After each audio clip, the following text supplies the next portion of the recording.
Nous aimons dire que cette émission, c'est une école.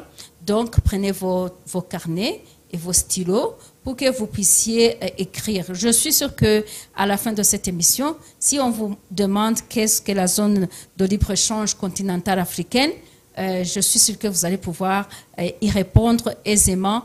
Et si on vous demande votre rôle en tant que citoyen, je suis sûre que vous allez pouvoir répondre. Mais beaucoup plus important, vous allez comprendre qu'est-ce que le pays comme le Rwanda ou les pays africains vont profiter de cette zone de libre-échange continentale africaine. Alors, sans trop tarder, parce que les invités vont vous donner plus de détails, on va alors vous présenter les invités. Ce soir, je suis avec deux invités.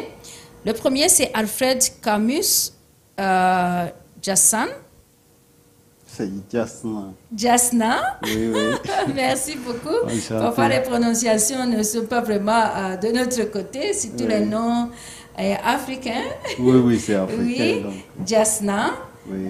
Il est directeur de publication magazine Charlogon et il est aussi PDG du groupe Charlogon Média International qui opère ici au Rwanda. Vous allez pouvoir recevoir des publications venant de ce groupe ou de cette société qui focalise sur les médias. Il est aussi analyste.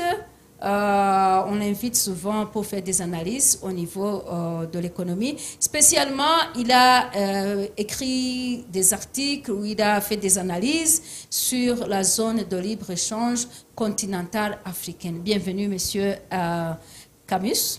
Oui, bienvenue, merci. Merci beaucoup. Merci de m'avoir invité. Oui, je dis que vous venez du Tchad et comme vous le savez, dans cette émission, nous donnons la parole à tout le monde au niveau de l'Afrique, d'autant plus que la télévision Isango Star est suivie partout en Afrique. Si vous utilisez Canal, vous allez pouvoir nous capter facilement au Star Times. Donc, on invite les gens de partout en Afrique, même de l'Europe, ça dépend des invités.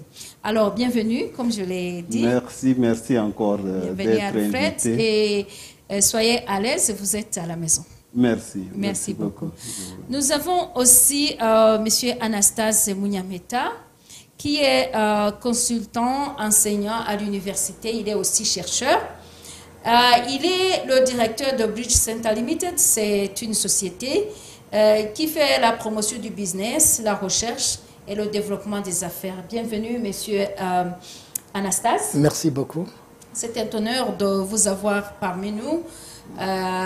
J'espère que les gens vont pouvoir apprendre de vous. Comme vous êtes enseignant, je suis sûre que vous êtes à mesure de transmettre les connaissances sur la zone de libre-échange continentale africaine en termes simples pour que les citoyens qui nous captent depuis l'Afrique puissent comprendre. Bienvenue. Alors, sans trop tarder, laisse-moi commencer par Alfred. Alfred, vous avez fait des analyses sur la zone de libre-échange continentale africaine. Oui. Alors, qu'est-ce que c'est cette zone? Parce qu'il y a beaucoup de zones. Au fait, la dénomination, c'est la ZLECA, Zone de libre-échange africaine. Donc, c'est une idée, une initiative qui a été d'abord soutenue par les chefs d'État africains pour qu'ils puissent mettre cette zone au profit des États africains et que les peuples aussi puissent en profiter des bénéfices que cette zone peut procurer. C'est une zone peut-être qui est comment? Parce qu'il y a la zone politique, il y a la zone... non, c'est une zone économique. Voilà, c'est une zone économique, comme je le dis. Voilà. ZLECA, c'est une zone économique, zone de libre-échange économique donc, entre les États africains. Donc, beaucoup plus, l'idée, c'est que cette zone, cette ZLECA se revendique d'un ZLECA beaucoup plus consensuel, ou soit un ZLECA dans l'avenir, qu'il y ait beaucoup de libre circulation des biens et des personnes dans tous les pays membres. Voilà. Donc jusqu'à présent, il y a 44 pays qui ont ratifié l'idée, cette initiative. Je crois que ça s'est passé ici même à Kigali. À Kigali, je me rappelle. C'est en 2018, je crois. Mais au départ, la création de l'idée, c'est en 2015. Professeur, vous aimeriez ajouter quelque chose sur cette définition? Oui, c'est juste mettre une emphase que ça concerne seulement et surtout l'économie, parce que s'il y a une libre circulation des biens, des personnes et des services, alors l'économie de la zone africaine en profitera en abondance. Ok, merci beaucoup. Donc, c'est une zone économique qui va permettre la libre circulation des biens et des personnes. J'aimerais alors savoir quels sont ces objectifs. Pourquoi les chefs d'État sont assis avec les équipes techniques qui font le travail bien avant la signature et la ratification? Pourquoi cette idée? Comment ils ont eu cette idée? Et quels sont les objectifs de cette zone de libre-échange, Anastase? Merci beaucoup. Comme la définition elle-même le dit, c'est une zone de libre-échange des zones, des pays d'Afrique, c'est-à-dire en fait une libre circulation des biens d'un pays à un autre pays du continent africain.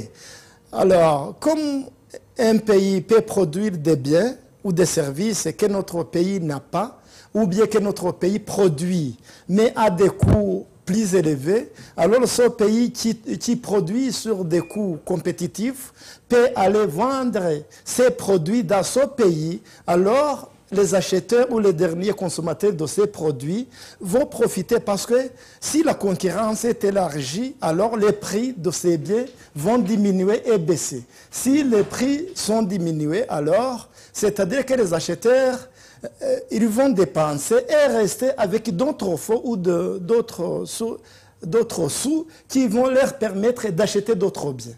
Je sais que c'est ça. Oui, quand on dit parmi les objectifs qu'il faut, vous l'aviez mentionné, créer un marché unique, ça veut dire quoi exactement pour quelqu'un qui nous suit, qui n'a pas fait l'économie? Un marché unique, ça veut dire quoi en termes plus simples?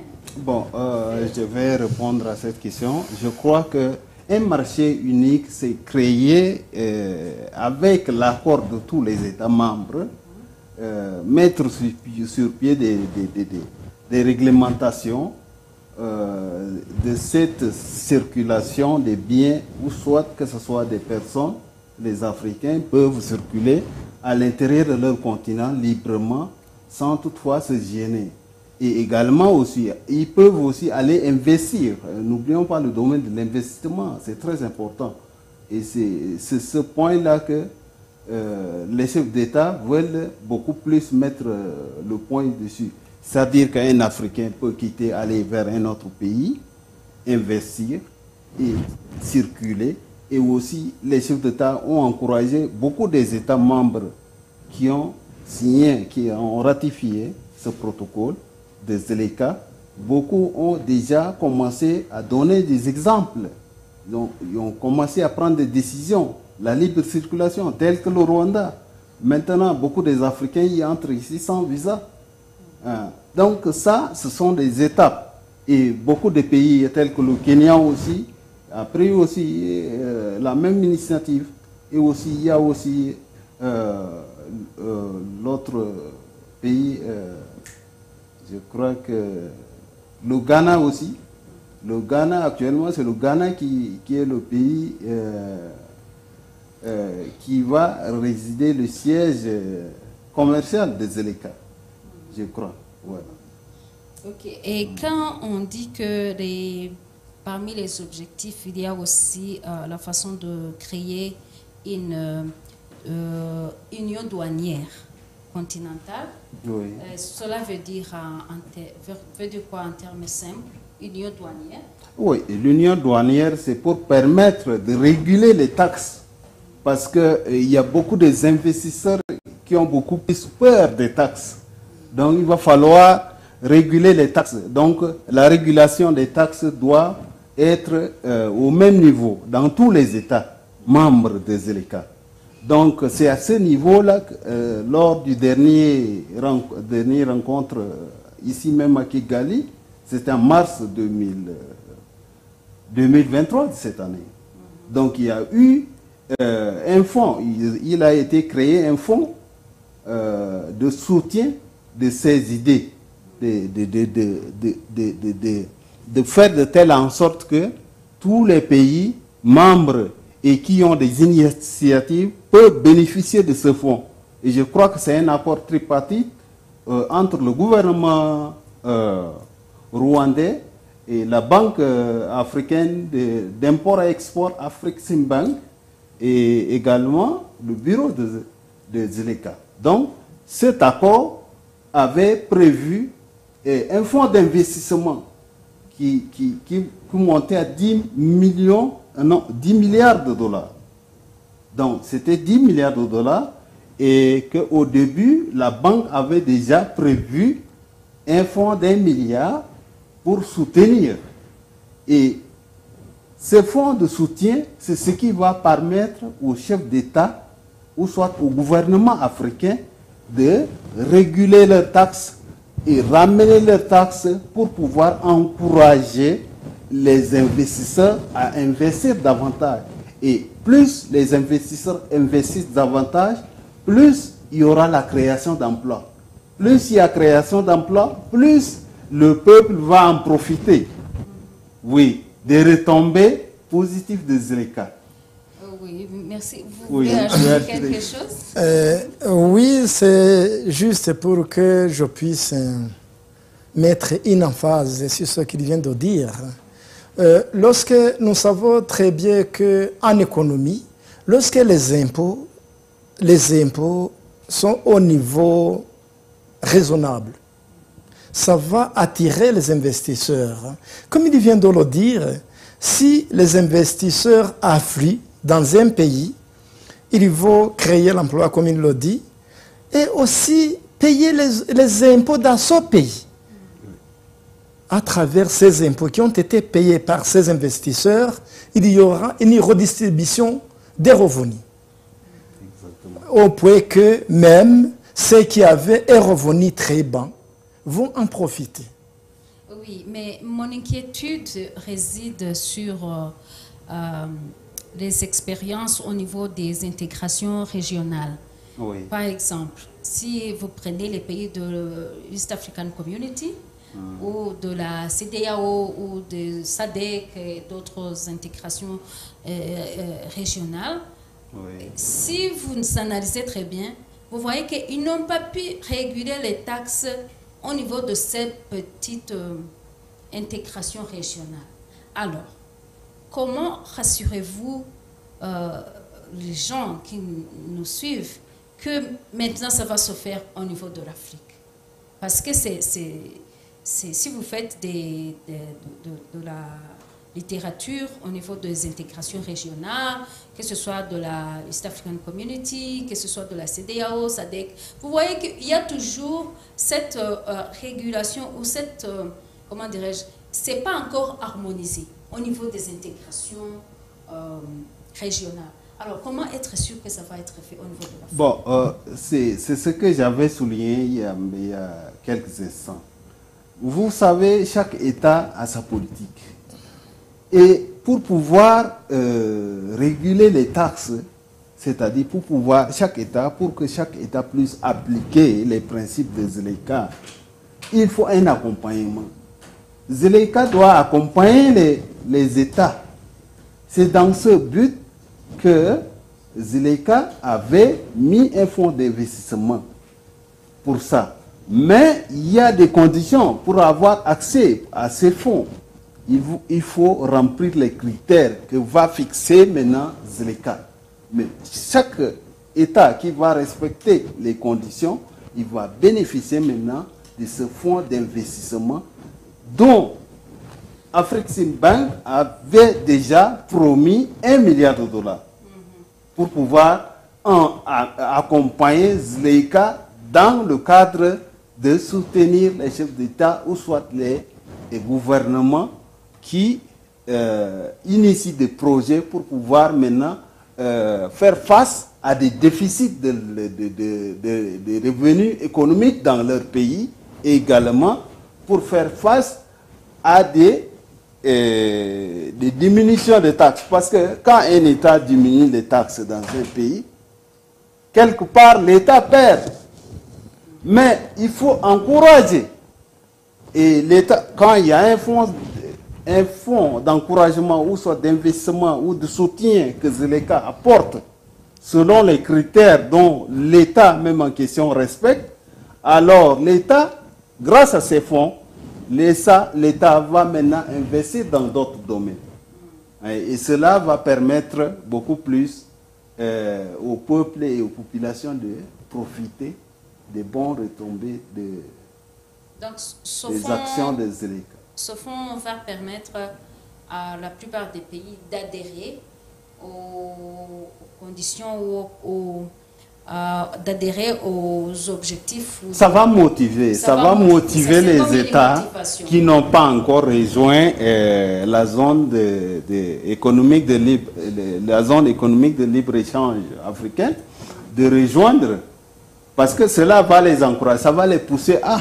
Bon, il va falloir maintenant rejoindre les autres États parce que jusqu'à présent, nous sommes encore à 44 États. Alors que notre continent compte 55 États. Donc, quelque part, il y a encore des manquements. Donc, on a besoin que ça soit le complet.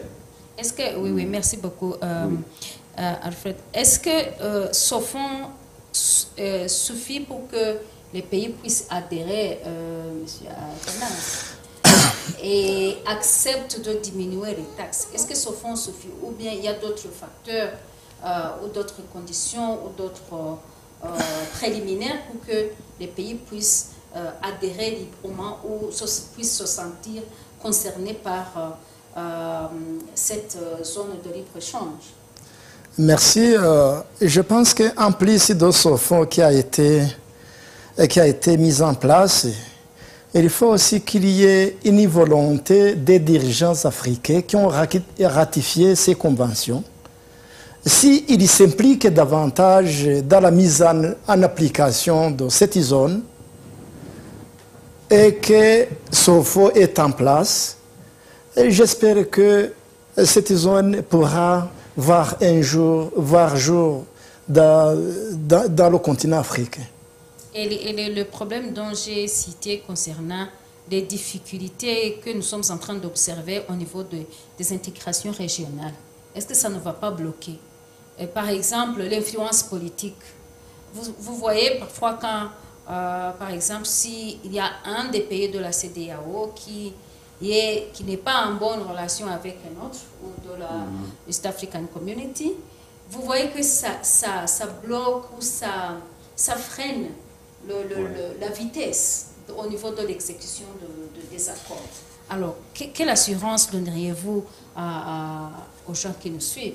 Si ça ne marche pas encore dans les petites intégrations, je les appelle petites, c'est pas... Bon, je voudrais rajouter ce que le professeur a dit. Au niveau de Zleika, le fonds d'accompagnement des États membres, le fonds qui a été mis sur pied, ce fonds, c'est l'un des éléments d'attraction des États qui ne sont pas encore dans Zleika. Mais cela ne constitue pas un fonds qui va obliger absolument un État à intégrer Zleika parce qu'il y a beaucoup des enjeux. Il y a des enjeux politiques. Parce que certains États ne sont pas encore bien assis, ne sont pas vraiment indépendants comme il le faut pour pouvoir participer dans Zleika et tirer profit au maximum des projets que va proposer Zleika. Donc c'est ce que je voulais ajouter par rapport à ça. Ok. Je ne sais pas si vous pouvez aussi répondre à cette question. Oui, je comprends le fond, la volonté aussi, la volonté politique, mais nous avons vu des accords qui ont été signés, ratifiés, mais la mise en exécution, on ne voit pas encore. Vous savez, je vais encore répondre. La mise en exécution des accords, des protocoles signés par les chefs d'État ou soit par les États pour pouvoir faciliter la libre circulation des biens et des personnes, mais certains États sont encore réticents. Pourquoi ils sont réticents? Certains États ne sont pas des États, d'abord, des États libres, ils ne sont pas indépendants. Alors, lorsqu'il s'agit de prendre des décisions, ils ne peuvent pas le prendre. Alors que d'autres États sont vraiment indépendants. Ils peuvent prendre des décisions allant dans le cadre des bénéfices de leur peuple. Mais certains États, ils ne peuvent pas. C'est ce qui fait que certains États ne peuvent pas appliquer les protocoles dont ils sont même signataires. Vous voyez? Donc, l'enjeu ici, c'est politique et géopolitique. Ouais, il y a des influences extérieures qui ont tendance à contrôler certains États africains. Il y a cette influence extérieure, mais il y a aussi la coopération entre les pays ou les relations politiques entre les pays qui influencent le niveau d'exécution. Comment alors cette zone va faire face à cela? Si par exemple certains pays ne s'entendent pas bien et disent nous on ne fait rien. Mais la réponse est simple. Maintenant il faut se retourner vers qui? Vers l'Union africaine. Parce que l'idée a été proposée par les chefs d'État africains membres de l'Union africaine. Donc maintenant, il faut maintenant se retourner vers l'Union africaine. L'Union africaine maintenant doit réguler et doit contrôler. C'est comme surveiller et vraiment être libre et indépendant. Parce que quelque part, il est dit que notre Union africaine même n'est pas encore libre. Nous sommes toujours à la recherche de cette liberté-là. Donc, il va falloir que l'Union africaine puisse surveiller et rappeler les chefs d'État, ou soit les États qui ont ratifié des protocoles, d'exécuter ou soit de respecter les protocoles qu'ils ont signés. Voilà. C'est ça le rôle de l'Union africaine. Quand il y a des conflits entre un État et l'Union africaine doit être présente. Oui, et apporter des solutions. Et non faire des déclarations sans rien faire. Non. Oui. Ok, merci beaucoup pour cette intervention, Alfred. Je vais aussi abonder dans le sens de l'industrialisation. Oui. J'ai vu que c'est aussi parmi les objectifs globaux de promouvoir l'industrialisation en focalisant sur l'agriculture et la sécurité alimentaire. Jusqu'à présent, il y a des pays qui importent des vivres, qui importent les produits vivriers. Il y a de l'extérieur. Je connais des pays qui importent les poulets d'Europe ou d'autres continents. Et il y a d'autres pays aussi qui continuent à importer, par exemple, les engrais chimiques. Ça vient de l'extérieur. Est-ce que cette zone de libre-échange, ça va permettre vraiment aux pays africains d'avoir leurs propres industries pour pouvoir produire les produits qui sont vraiment nécessiteux et afin de permettre aux Africains de consommer localement? Peut-être j'utilise le terme des Camerounais, consommer local, de consommer localement sans toutefois, parce que l'importation aussi, ça affecte ça affecte. Je vais répondre. Oui. Vous savez, la question de l'industrialisation touche directement à la souveraineté d'un État. Et pour qu'un État puisse développer son industrie, ou soit industrialiser son pays, il faut des gros moyens. Et quand nous observons l'Afrique en général, nous avons beaucoup d'États qui ne sont pas encore industrialisés. Et nous avons beaucoup d'États qui n'ont pas encore la technologie de l'agriculture pour pouvoir subvenir aux besoins alimentaires de leur population. Vous voyez, quand on parle de la sécurité alimentaire, on voit ce côté. Donc, la question ici, il va falloir puiser directement l'indépendance. Est-ce que l'Afrique a-t-elle réellement une indépendance économique? C'est ça la question. Maintenant, vous savez très bien que beaucoup des États africains aujourd'hui n'ont pas même leur propre monnaie. Vous voyez, nous avons quelques États seulement qui n'ont pas leur monnaie. Oui, il y a beaucoup d'États qui n'ont pas leur monnaie. Donc, dans ce sens, il va falloir, d'abord, pour être un État fort, il va falloir avoir sa propre monnaie pour pouvoir faire sa propre politique. Parce que quand on n'a pas de moyens, on ne peut pas faire de la politique. Parce que, quelque part, il est dit, économie sans politique, ou politique sans économie, ça ne marche pas. Voilà. Donc, à ce niveau, nous invitons beaucoup plus les États à être indépendamment économiques. C'est très important. Et la phase maintenant qui reste d'industrialiser leur pays va être très facile parce qu'ils vont signer des accords avec les États extérieurs ou soit les États développés. Ils vont pouvoir les transférer des technologies pour qu'ils puissent maintenant enclencher leur industrialisation. Est-ce que c'est pas rentrer en arrière, par exemple, des pays comme pays membres de la CEDEAO qui ont déjà le franc CFA? Si chaque pays va avoir sa monnaie, est-ce que ça ne va pas plutôt retarder? Non, le problème c'est quoi? Le problème c'est pas la monnaie en tant que telle, mais qui gère la monnaie? Est-ce que cette monnaie est en elle-même est indépendante? C'est ça la question. La monnaie franc CFA, le franc CFA de l'Afrique centrale, le franc CFA de l'Afrique de l'Ouest sont tous contrôlés par la France. Je dis bien haut et fort. C'est directement la France qui contrôle cette monnaie. Et c'est depuis le 26 décembre 1945 que cette monnaie a été créée. Et vous pensez que la France juste après la Seconde Guerre mondiale va accepter de lâcher comme ça? Oui, elle va lâcher. Elle va lâcher parce que, vous voyez, c'est les événements qui se passent en Afrique. Oui. Beaucoup des États revendiquent leur vraie indépendance. Le Mali, le Niger, récemment, le Burkina, la Centrafrique. Et ces pays marchent vers leur propre indépendance. Et je n'en parle pas de votre pays. Votre pays en a déjà pris son indépendance. Oui.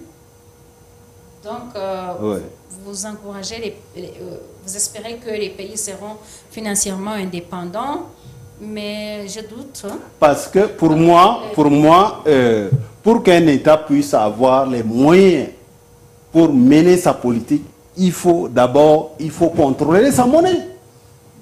Mais est-ce que, je pose une question, est-ce que la France peut laisser un État africain aller contrôler la monnaie européenne ou soit la monnaie franc français à l'époque? Mais c'est pas faisable. Comme disait Nicolas Ogbo, c'est un économiste ivoirien, il a dit, pour créer une monnaie, c'est facile.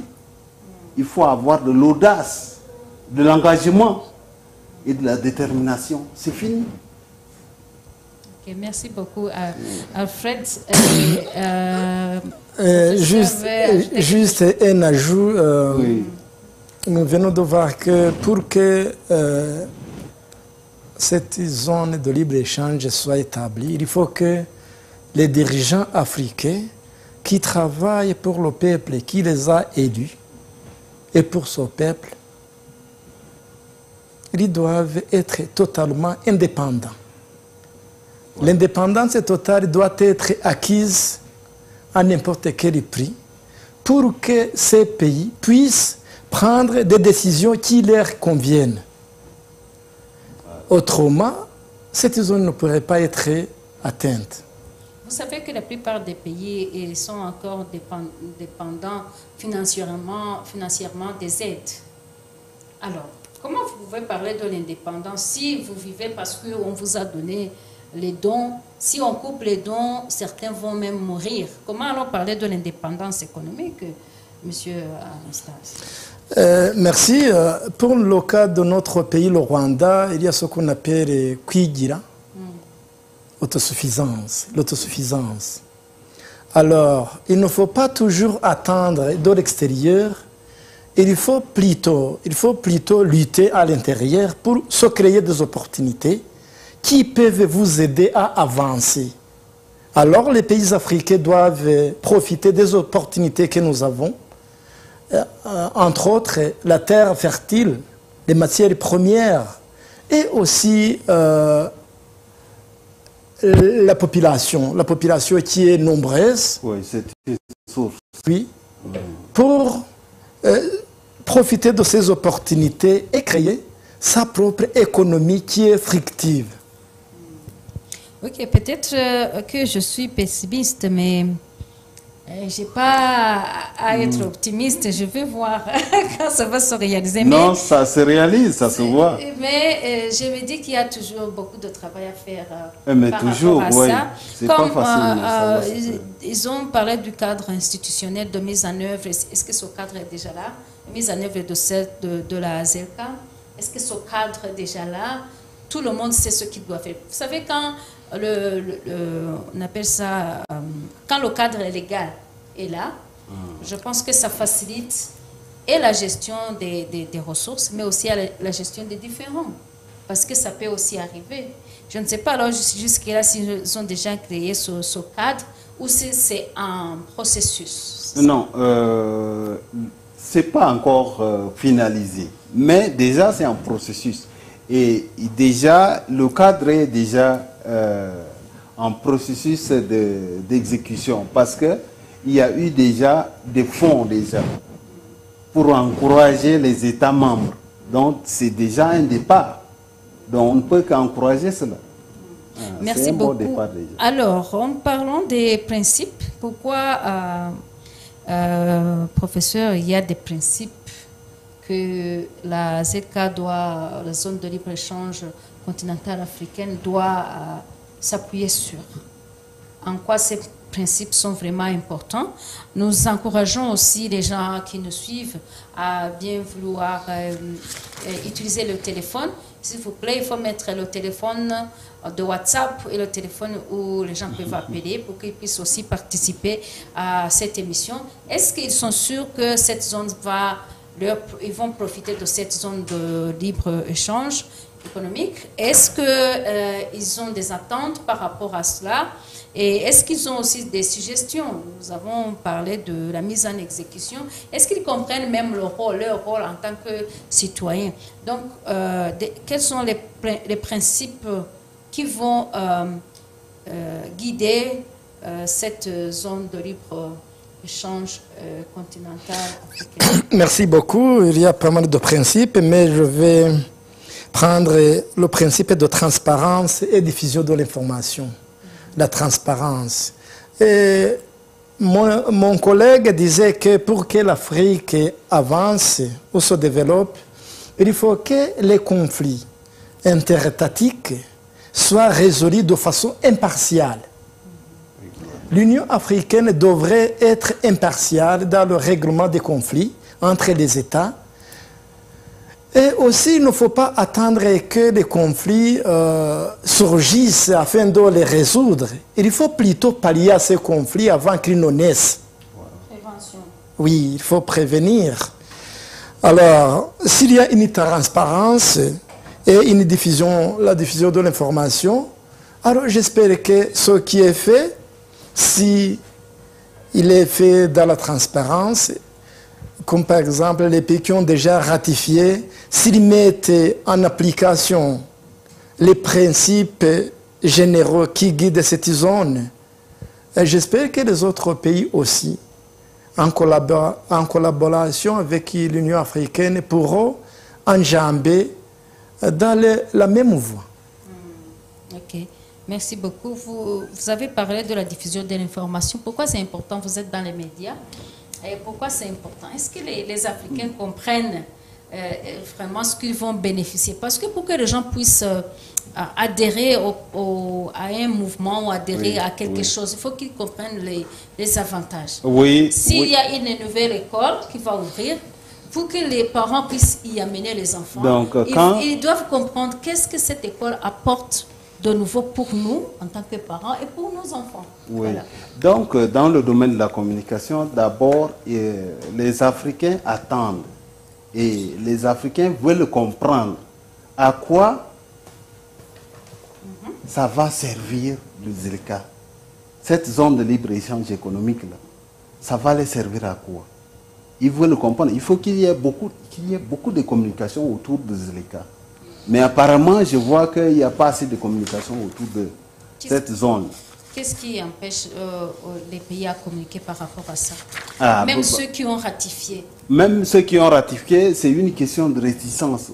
Ou soit une question, je l'avais souligné avant, une question d'indépendance. Ils n'ont pas une indépendance de prise de décision. Pas seulement ça, il y a aussi une inquiétude, M. Alfred. Et l'inquiétude, ils disent que les pays avec une économie en avance vont avaler ou vont compresser les pays avec une économie qui est non, c'est parce qu'ils n'ont pas émergente. compris. C'est parce qu'ils n'ont pas compris. Il y a une régulation qui est là. Comment un grand pays va avaler? Non, non, non. Ça, c'est... Par exemple, je vous donne un exemple. Oui. Du Rwanda et de Kenya. Oui. Vous savez, il y a beaucoup d'industries au Kenya. Et ils disent que, par exemple, comme ils ont développé, l'industrie est très développée là-bas, il faut envoyer leurs choses ici, par exemple. Oui. Et le Rwanda qui commence déjà à développer son industrie n'aura pas de produits à exporter. Et même s'ils en ont, ils ne vont pas être compétitifs par rapport aux produits du Kenya, qui a déjà une expérience. Mais quand on parle des produits, il y a différents types de produits. Quand on parle de services, il y a beaucoup de services. Donc maintenant, ça dépend maintenant des contrats que vont signer ces États et des protocoles. Ça dépend maintenant. Le Rwanda est en train de se développer. Et le Kenya a pris un peu de l'avance sur le Rwanda. Mais le Rwanda est en train de se développer. Donc le Rwanda a aussi ses plans de développement. Donc le Rwanda ne peut pas aller signer des accords avec le Kenya sans toutefois prendre en compte ses projets de développement ou bien sans toutefois prendre en compte ses intérêts. Tout comme le Kenya, la même chose. Donc, ça, c'est une question de responsabilité. Parce que là, c'est pas qu'un État va aller signer pour le bénéfice d'un autre État. Non. D'abord, quand un État va pour signer un protocole, c'est pour défendre ses intérêts d'abord. Et l'autre État aussi fait la même chose, vice-versa.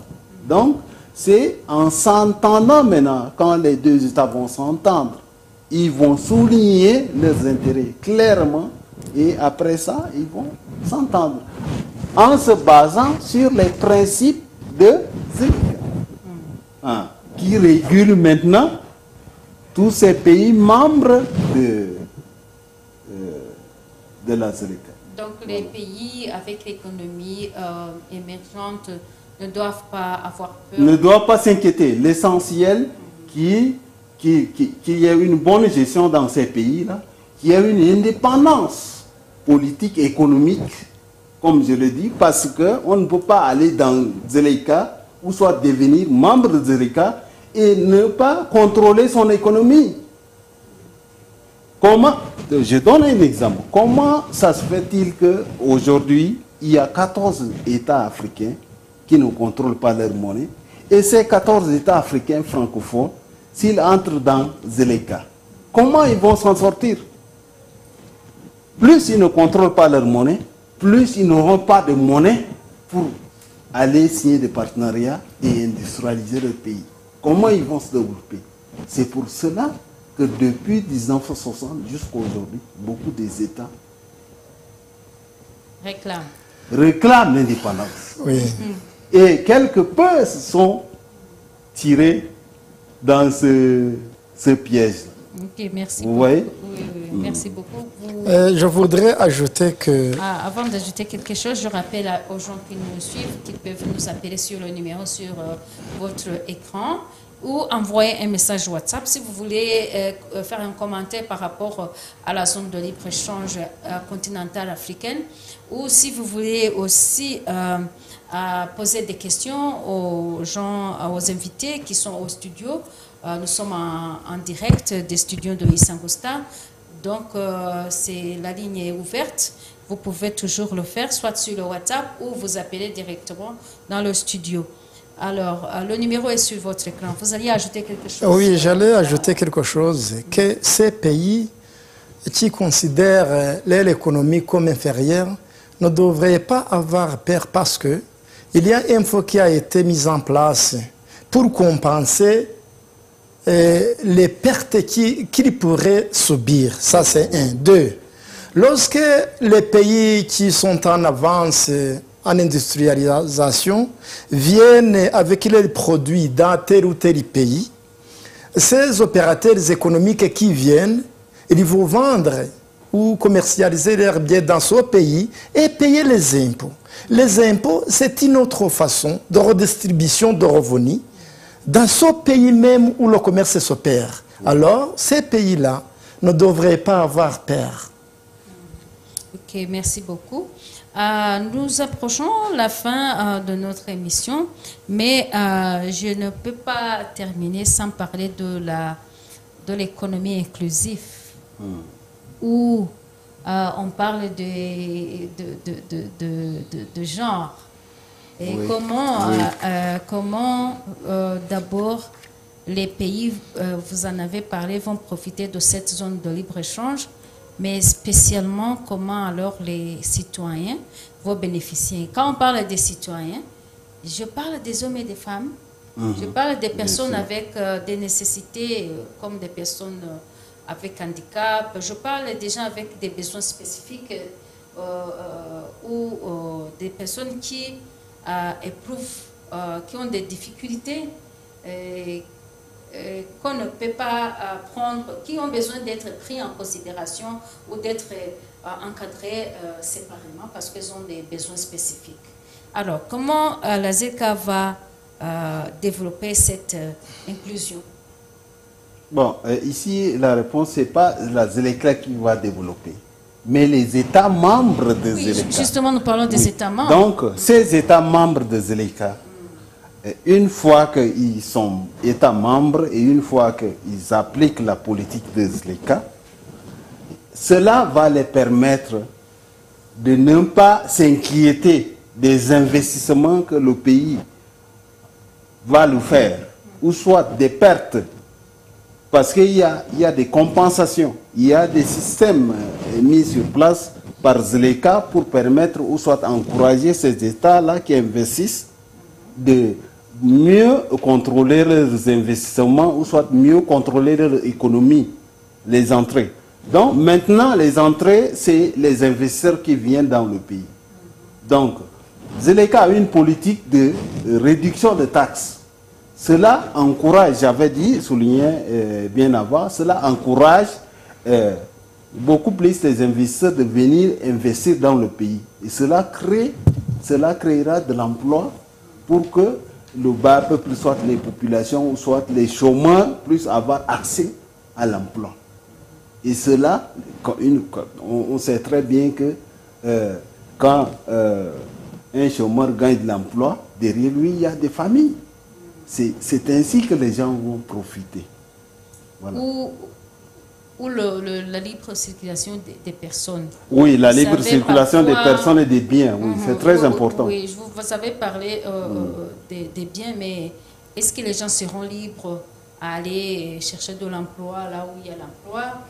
Bon, c'est sur ce point-là que jusqu'à aujourd'hui, il y a quelques États, il y a quelques grands États qui refusent d'ouvrir leurs frontières Oui, aux Africains. Et ça, nous ne le conseillons pas parce que, en principe, la ZLECA devait mettre des principes vraiment rigoureux. Oui, tout État membre de la ZLECA doit, en principe, ouvrir ses frontières. Et doit, les conditions. oui, alléger les conditions aussi d'accès à ces pays. Parce que certains pays, ils mettent beaucoup de conditions pour pouvoir vraiment exclure les autres Africains de venir dans leur pays. Et c'est ce qui n'est pas bien pour l'intégration africaine. La politique dont mène notre propre Union africaine. Vous voyez? Est-ce que vous rêvez un jour d'une Afrique qui est comme l'Europe, où il n'y a pas de frontières physiques, avec cette zone de échange? Parce que vous pouvez quitter la Belgique, vous allez en France, vous allez dans tous les pays de la zone de Schengen. Vous pouvez aller là-bas sans... Vous ne montrez aucun papier, vous arrivez, on vous dit vous êtes déjà dans tel pays, sans qu'on vous demande de montrer vos papiers. Vous pouvez aller là-bas, la circulation est vraiment facile. Vous pensez que cela arrivera un jour à Anastase? Oui, merci pour la question. Si on commence dans notre sous-région, pour le moment, je peux me rendre en Ouganda sans problème, je peux aller au Kenya, je peux aller en Tanzanie, au moyen de la carte d'identité, même le Sud-Soudan. Alors, ça commence par la sous-région, en s'étendant pour embrasser toute l'Afrique. Et puis, lorsque cette zone, cette convention a été ratifiée, ils avaient une telle vision. C'est une vision d'une Afrique unie. Unie où la population, les biens et les services pourront circuler dans ce continent librement. J'espère qu'alors, nous allons achever ça. Nous allons atteindre cet état de choses. De libre circulation des biens, ça on est déjà vraiment en avance. Mais quand il s'agit de la circulation des personnes, on voit qu'il y a toujours des barrières, Mais ça existe, il y a des visas, beaucoup d'États. Oui, ça existe. Il y a les visas qui sont encore élevés. Il y a les conditions, en rappelant que pour les Africains, ils peuvent avoir leur visa ici à l'aéroport du Rwanda. Pourquoi pas, c'est fait partout en Afrique, là où tu veux aller. On ne te demande pas de demander le visa, les conditions pour accéder à ce visa, ça demande beaucoup de temps, beaucoup d'énergie, beaucoup de paperasse. Tout ça, c'est aussi la façon dont j'estime que les pays devraient faire. Je crois que ce domaine-là, ça y revient. Surtout moi, je mets l'accent beaucoup plus sur notre Union africaine. Qu'est-ce qu'elle vaut? Parce qu'elle ne peut pas être là et ne pas réguler les États qui signent des protocoles. Beaucoup des États ont ratifié des protocoles, mais ils ne veulent pas l'appliquer. Vous voyez, c'est ça qui n'est pas vraiment sérieux.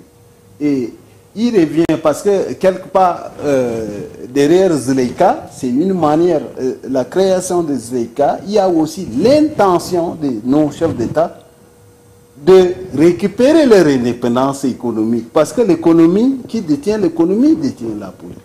Oui, parce la plupart des pays, comme je l'ai dit, il y aura déjà des moyens pour mener sa politique. Financièrement de l'Europe, de l'Occident. Oui, ce n'est pas une dépendance éternelle, non. Cette dépendance s'arrête déjà là. Parce que nous voyons déjà partout en Afrique, il y a des soulèvements. Des peuples qui revendiquent cette indépendance économique et politique. Et pour alors clôturer, comment les Africains, c'était le thème d'aujourd'hui, comment faire pour que les Africains puissent comprendre que la zone de libre-échange continentale, c'est une opportunité, pas une compétition qui est ouverte entre les pays. Comment les Africains peuvent faire pour maximiser les bénéfices de cette zone de libre-échange pour clôturer? Pour moi, ce que j'ai à dire aux Africains, c'est que cette zone de libre-échange, c'est une bonne initiative. Mais cette initiative ne peut pas Excusez-moi, il y a un marcher téléphone. très bien. Excusez, on Oui, reçoit allez-y, au moins une allez-y, personne. allez-y. Allô? Allô? Oh, il y avait quelqu'un au téléphone, on n'a pas pu le recevoir, mais il peut envoyer un message. Si on n'a pas terminé, je pourrais lire son message. Donc, vous disiez... Donc, je disais que la question était de savoir ce que les Africains vont profiter de cette zone, n'est-ce pas? C'était la question. Les Africains attendent toujours de savoir de plus parce qu'ils ne savent pas cette zone de libre-échange. Il y a beaucoup d'États qui sont réticents. Mais quand on regarde au fond, il y a toujours la question de l'indépendance économique et l'indépendance politique.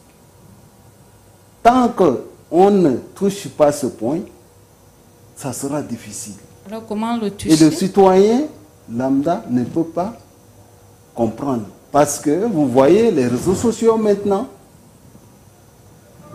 la masse africaine aujourd'hui, c'est une masse informée. Excusez-moi, je reçois... Il y a encore un téléphone. appel. Allô? Allô? Allô? Allô? Oui, bonsoir. D'accord, allez. Bonsoir. Ah oui. Oui, on vous reçoit bien au studio. Vous avez une question?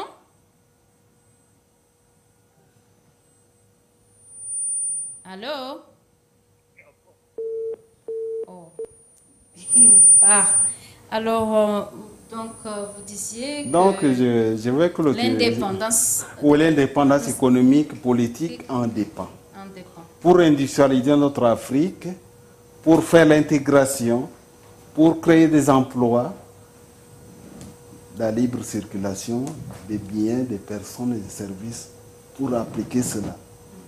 La sécurité dans l'alimentation, tout ça. C'est-à-dire le projet global de la ZLECA ne peut pas fonctionner tant que tous les États membres ne sont pas économiquement indépendants ou politiquement indépendants. Merci beaucoup.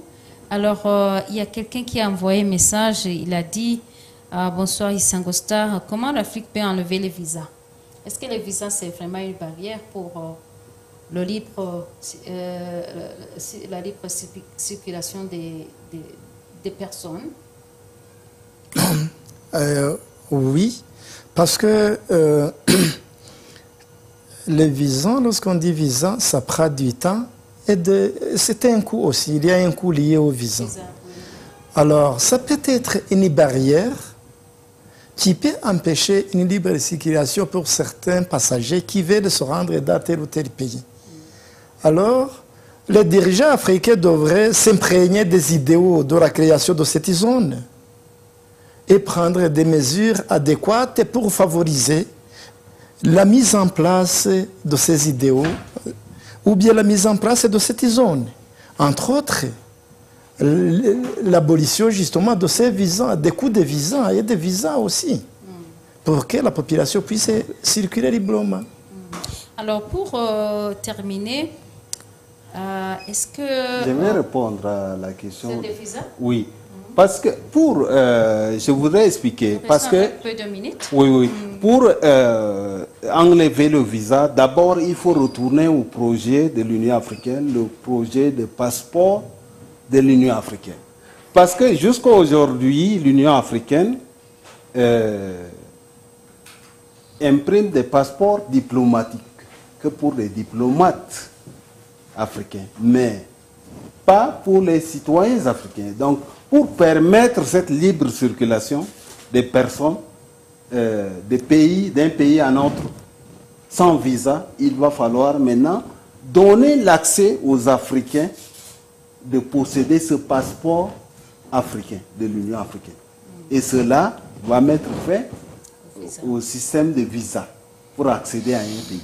Est-ce que si, pour terminer, si les Africains saisissent les opportunités qui sont données par cette zone de libre-échange continentale africaine, est-ce qu'ils seront une force au niveau économique, au niveau international? Merci pour cette question. Si les Africains sont unis, ils auront une seule voix. Et lorsque l'Afrique aura une seule voix, alors, au niveau du marché international, l'Afrique peut s'imposer et négocier, comme d'autres grandes puissances ou d'autres continents négocient. Ça ne se comprend pas comment les pays africains importent les denrées alimentaires des autres pays, alors que l'Afrique possède une terre plus fertile que d'autres pays. Jusqu'à présent, ça ne se comprend pas. Le problème alors reste dans notre mentalité. La mentalité africaine doit évoluer. Si la mentalité est évoluée, alors l'Afrique sera prospère et va se développer et avoir une position au niveau tant continental qu'international. Merci beaucoup. Un dernier mot sur ça. Ah, effectivement, ce que le professeur a dit, c'est effectivement vrai parce que une fois que l'Afrique parle d'une même voix, une seule voix, cela permet aux Africains de tirer profit réellement de leurs ressources naturelles qu'ils disposent et de s'en servir efficacement pour pouvoir mener leur politique économique, politique comme on le dit. Voilà, donc c'est ça. Il y a aussi la démocratie qui a un rôle à jouer dans tout ça. Mais la démocratie va venir parce que une fois que les États parlent d'une même voix, sûrement ils vont prendre le chemin de la vraie démocratie. Merci beaucoup. Merci. Alors, je vous remercie, Monsieur Alfred, d'avoir pris part dans cette émission. Merci de votre temps. Merci beaucoup. Qui vous remercie. Merci beaucoup, Monsieur Anastas, de votre participation à cette émission. Merci et aussi. de votre temps. Je remercie aussi les téléspectateurs et les téléspectatrices qui nous ont suivis. J'espère qu'ils ont compris la zone de libre-échange continentale africaine qui va vous permettre vraiment de pouvoir promouvoir l'économie au niveau africain, pas seulement au niveau des pays, mais au niveau africain, d'avoir une même voix et une forte voix et de s'imposer au niveau international en matière économique. Je vous remercie d'avoir été avec nous. L'émission Leadership d'impact, c'est tous les mardis à 19h. Alors, à la prochaine. Moi, c'était Solange Anoné. Ma collègue Jen Wimana n'a pas pu être là, mais on la salue. On espère que mardi, on pourra être avec elle. Merci beaucoup. Au revoir.